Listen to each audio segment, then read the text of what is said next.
Hello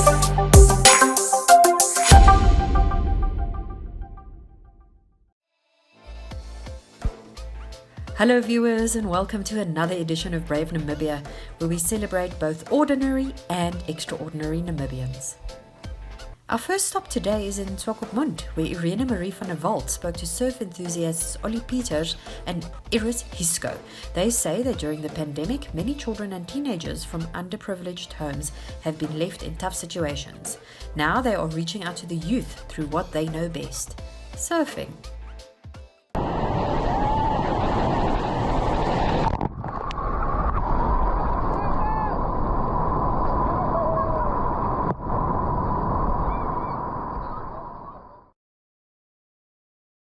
Good morning.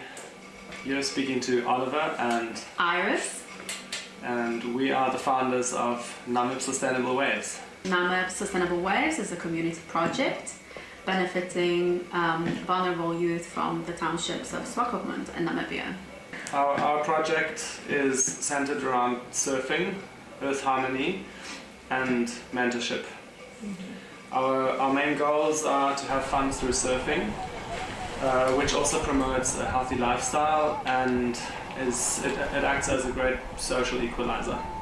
And empowering the disadvantaged youth, widening the spectrum of their potential in life according to their skills and also their interests, and also enhance at the same time their self-esteem and create some sort of awareness about sustainability and about the natural surroundings, so about the ocean and the desert. What really inspired us also is that we've heard about and noticed similar projects also centered around surfing and community upliftment happening throughout the world. So next door in South Africa, there's a few very famous ones, but you find them even in Europe and in Portugal, Central in America, Italy. North America, everywhere basically in the world. anywhere, and they seem to work.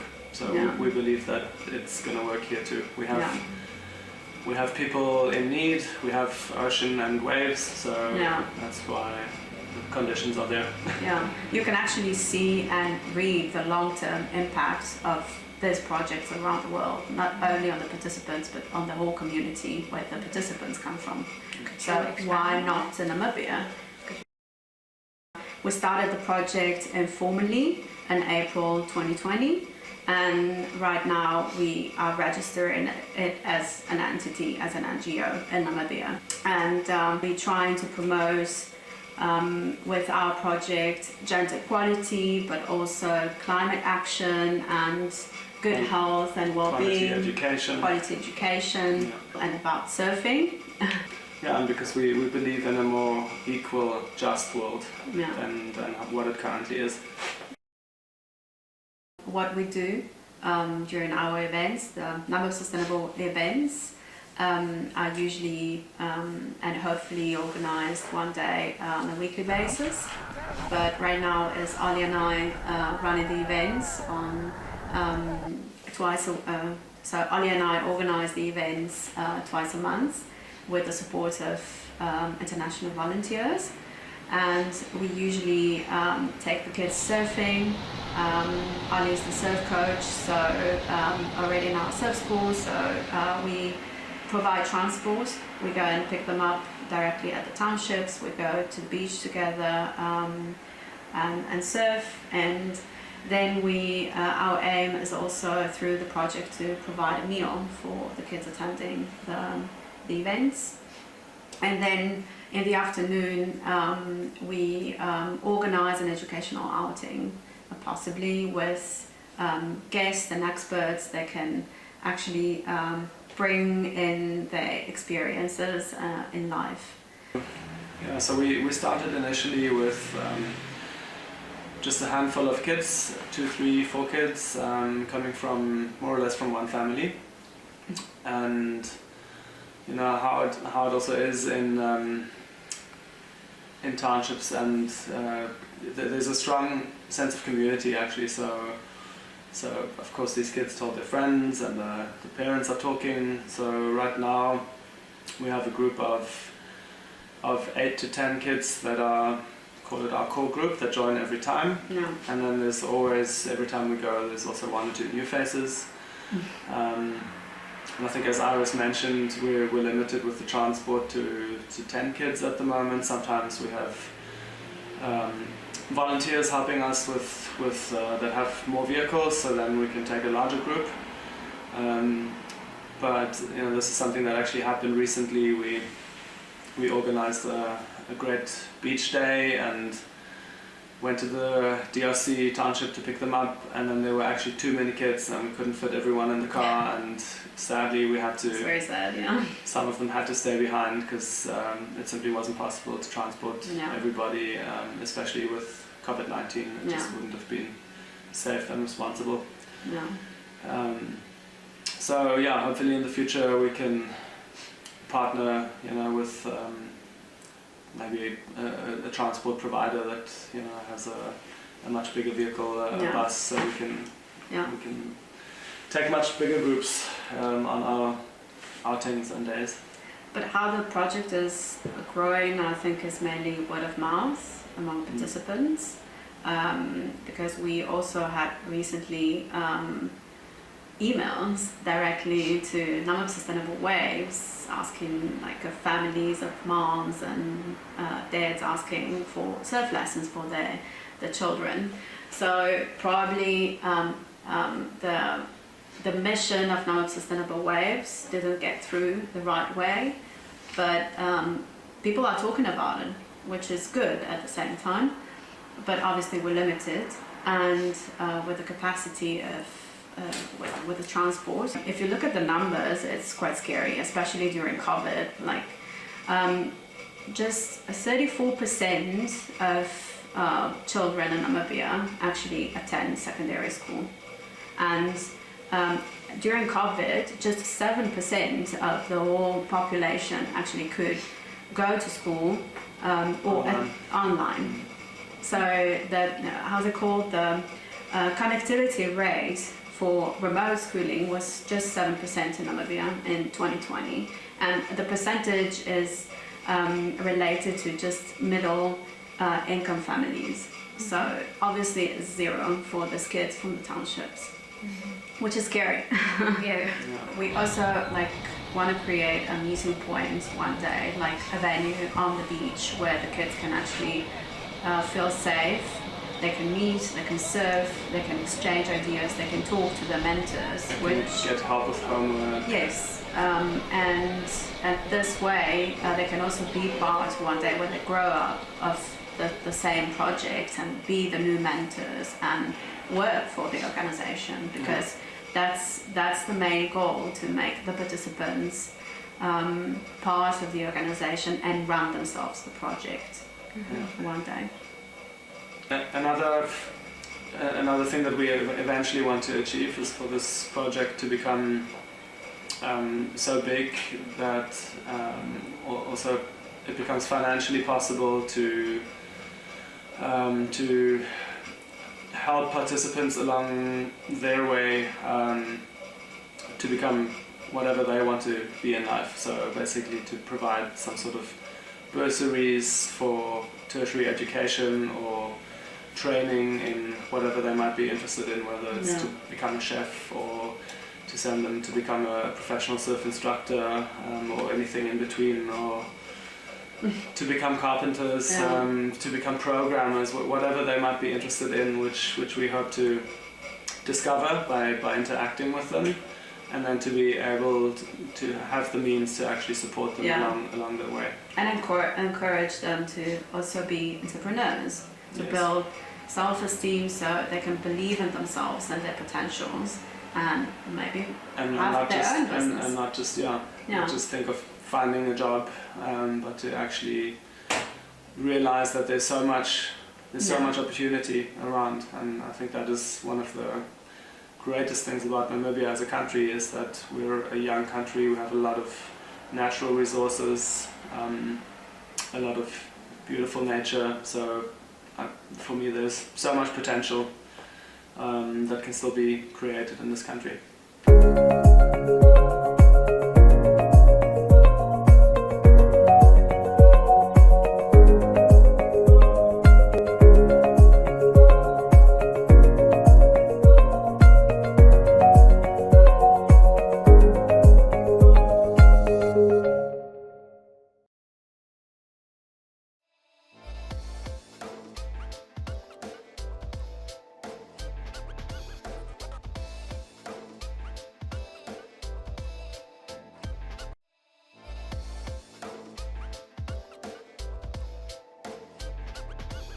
Next, we head to Ongwediva, where 15-year-old baking extraordinaire Ndapanda Shiyagaya founded Carolina's Bakery in 2015, and she has been baking since. Tunohole Mungabe has caught up with her. Hi, I'm Ndapanda Shiyagaya, and welcome to Carolina's Bakery.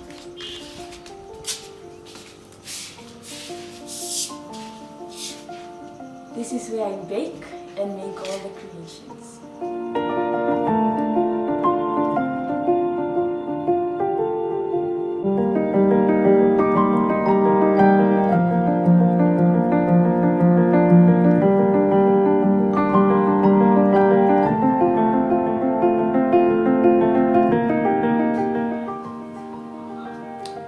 Hi everyone, my name is Ndapanda Shiyagaya. I'm from Carolina's Bakery and I'm 15 years old. I school at Gabriel Tapapi Secondary School.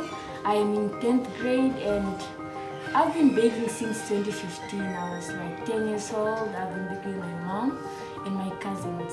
I love baking. I love to experiment in the kitchen, making different recipes and trying to amend with different ingredients to see what comes up.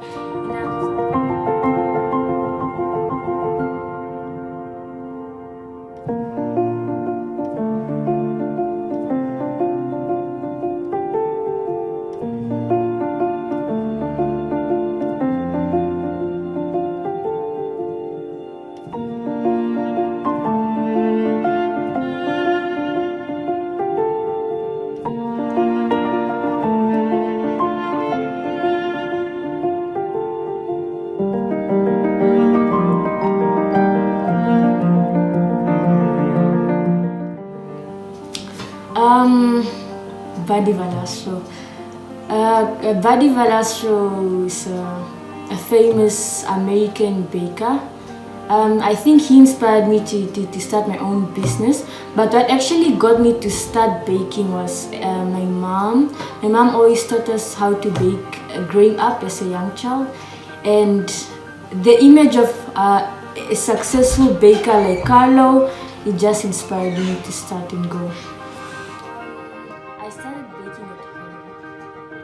I actually just used to watch my cousins bake. I never actually did the work. But when I turned like 10, I tried to bake alone. Because at home we already made homemade cakes without icing, nothing extra. But I always tried to go the extra mile, put decorations on the cake, and so forth. My favorite creation must have been the first time I made a 4th-year wedding cake for a client. I was nervous. This cake, I had to make roses, I had to make it had to travel very far, I think more than 70 kilometers from Ongwediva. And the whole night I've been up, I've been completing the cake, and I think it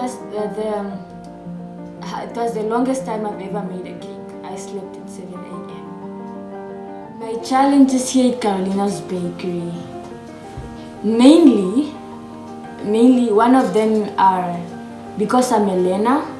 Sometimes I struggle with balancing my schoolwork and the work at the bakery. So mostly when it's my exams, I struggle because I have to study. But I actually do stop taking orders then, and it's not so easy because letting down clients. And secondly, sometimes clients do come in with emergency orders, and I don't have all the equipment needed for the cake, and usually it's very tight. The time needed to order something from Venture, get it couriered here, time is needed, and sometimes the time is not on our side. Secondly is when orders get overwhelming, I kind of sometimes panic that I may not be able to deliver like the clients would like or how I would like it, and therefore my cousin Marco comes to help. In my spare time, I chat with my cousins and friends. I sometimes watch videos of cakes, recipes I'd like to try out for the first time. And if I'm at school, I hang out with friends, we study, we revise, and also I'm part of my school's netball team. I play netball, and I've attended a few baking lessons. Well, my first one was just want to improve my skills because I only knew how to make homemade cakes then. So I got to learn how to cover a cake with fondant, buttercream, and how to put together cakes, how to layer cakes up. My second one was a master class where I got to learn so much about entrepreneurship. Attended a wedding cake class too, to improve my skills on so many aspects like stacking cakes, sharp edges, and so many things that a wedding cake may require. I've also attended a sugar flour training by a South African lady. She's a guru. To improve my skills, I like to watch YouTube, and I like to learn what causes different problems in different bakes. Let's say if a cake is not rising, what causes it and what do I need to change? I like to read a lot about areas where I have trouble in. And what I love most about baking is when I bake things that I don't usually bake, like when I make the dream cake. It's quite fascinating. Its process is quite fascinating because there's different processes and the patience. It's so soothing. And I lastly like to create detail for cakes. Yeah, I love art, and I love to create detail. People teach them how the basics and other stuff about baking. I'd like to have my own bakery because right now I bake at home. It's a home-based bakery, and I just like Carolina's bakery to be bigger. My inspiration is Carlos Bakery.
Thank you for joining us on today's journey. If you know someone that you feel should be featured on our program, please contact us at brave@nmh.com.na.